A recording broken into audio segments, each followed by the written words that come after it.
Oh, greetings, and welcome to BCG Deckham. My name is BCG, your bartender. Care for a drink?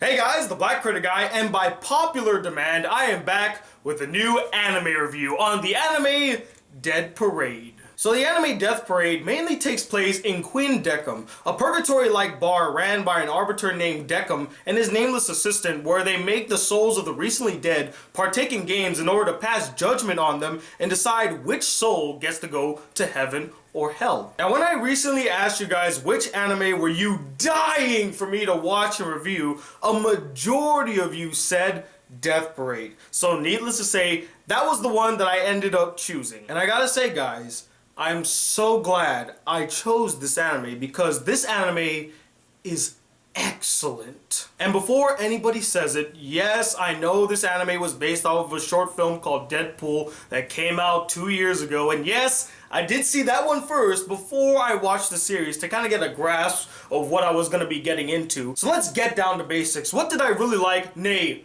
loved about this anime? Well, first off, it's fantastic animation done by Madhouse. This is some of their best work to date. The animation is just so vibrant, fluid, vivid, and smooth. One scene in particular, which I refer to as the ice skating scene, is one of the best bits of animation I have seen all year. It blows away the competition. Not only is it really lovely and serene, not only is it really touching, not only do they tell the story through a visual medium, but they excellently captured the gracefulness of an ice skater.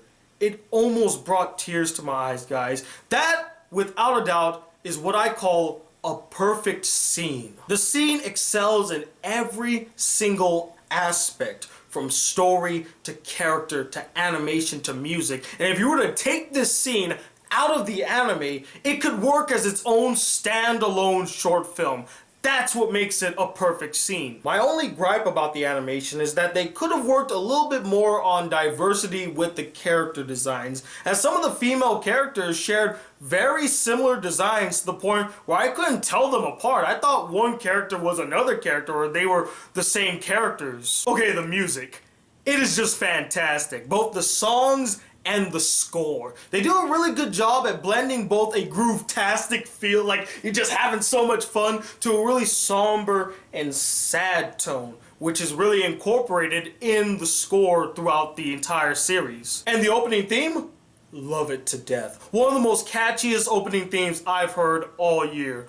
Though it is very misleading. I mean, when you hear this song at the beginning of the anime, you kind of assume the anime is going to be very lighthearted and fun. Oh my god, look, they're all dancing, they're in like pretty dresses and they're jamming out, and oh my god, I can't wait to see the anime. Oh, well that escalated quickly. The tone shifted from happy-go-lucky to sad and somber as shit. What happened? 1 minute you're in cloud 9, the next minute you're at rock bottom. And it's such a weird shift in tone that it makes you wonder, why did they pick this song to be the opening theme? It just doesn't mesh well with the overall tone of the anime. The tone of the anime is a little bit more darker and depressing than what is alluded to in the opening theme. It looks like a lot of fun. But even with its misleadings, the song is just so damn infectious that you'll be jamming to it long after the anime's over. Everybody,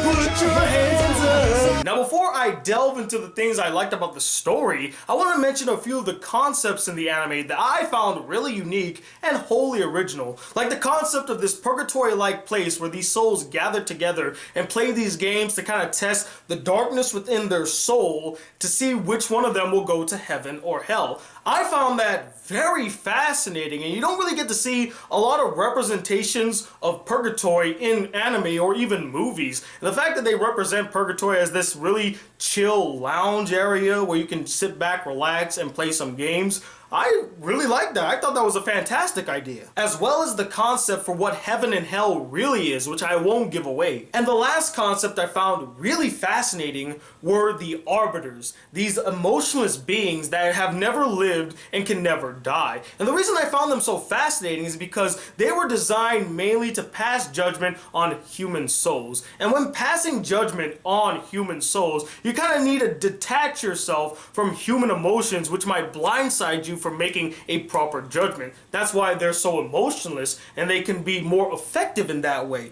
That is just really, really interesting, and leads to some very interesting drama and dilemmas later on in the anime. And now let's get into the story, which I found enthralling from beginning to end. It just kept my attention throughout. The anime story does so many things right. Not only is it very enticing to keep your attention constantly, but it also perfectly displays the method of show, don't tell storytelling, which a lot of animes fail to do. Think back to my short film Casey Radio, which had no dialogue in it whatsoever, but used the visual medium of film to tell the story. That's sort of what they do here in Death Parade. There are times where they'll mention bits and pieces of their life, but most of it is told through a visual medium. You get to see all of these people who have passed away, and you learn about them through these snippets of visual aids. This not only proves the director/writer's competence in using the visual medium to his advantage,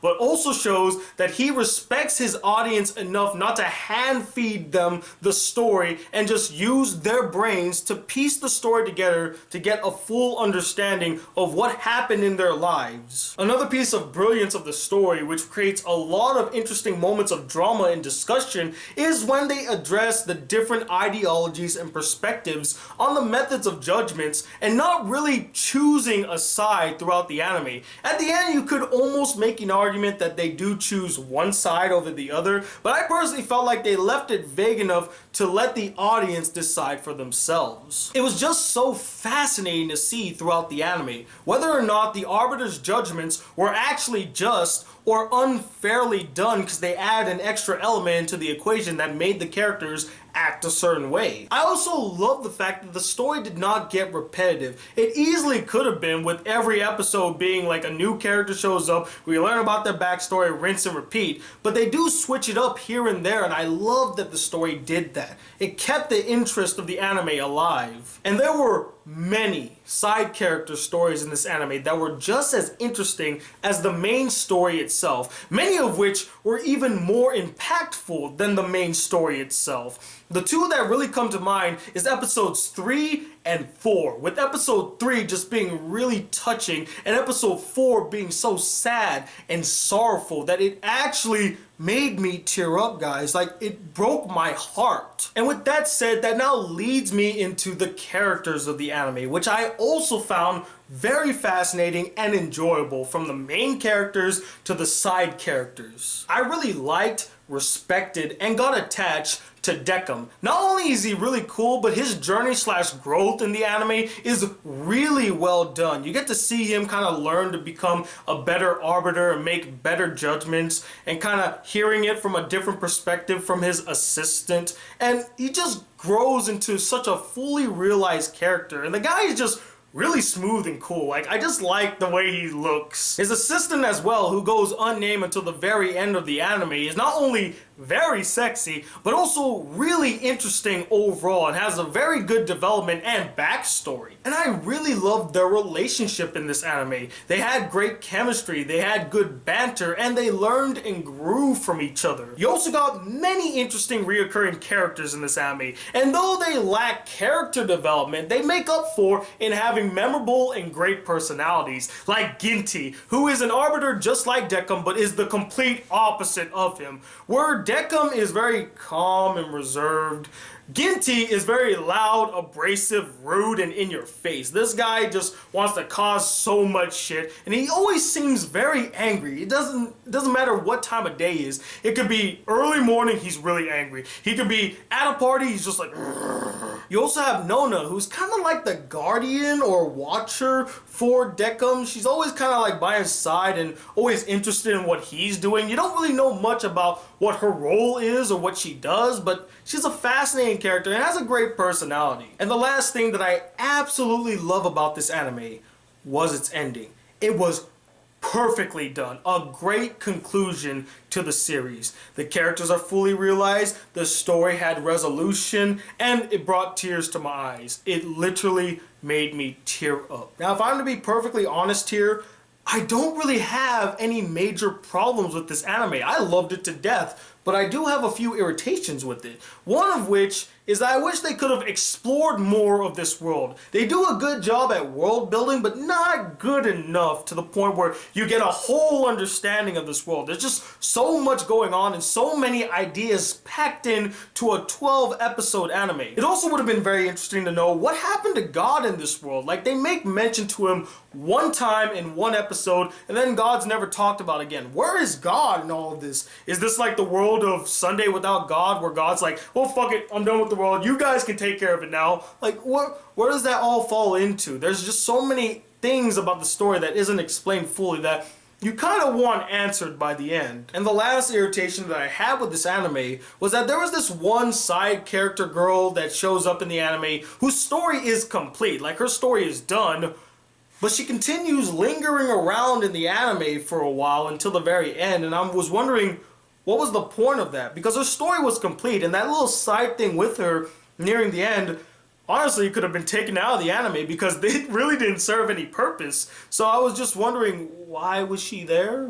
Did we still need her or something? It just didn't make sense to me. But even those irritations couldn't take away how great this anime is. It is one of the best animes I've seen all year, and I highly recommend, if you have not seen it, to go check it out because I'm giving it a 5 out of 5 stars. It is an epic masterpiece. But anyway, what did you guys think of this anime? Did you love it as much as I did? Or did you find it really boring and dull and you just did not like it? And as always, I would like for you guys to describe Death Parade in 4 words. Comment below and let me know, and I will pick my favorite responses for the next episode of In 4 Words. And yes, the next episode of In 4 Words, the Jurassic World edition, will be coming out soon. I wanted to get this anime review up first before I did that, so apologies there. But until that video comes, guys, if you would like to see more videos on this channel and be a part of the Black Critic crew, please hit that subscribe button below, like this video if you really enjoyed it, and I'm Tony Watt II, back to the anime reviews as the Black Critic Guy. Till then, peace, YouTube.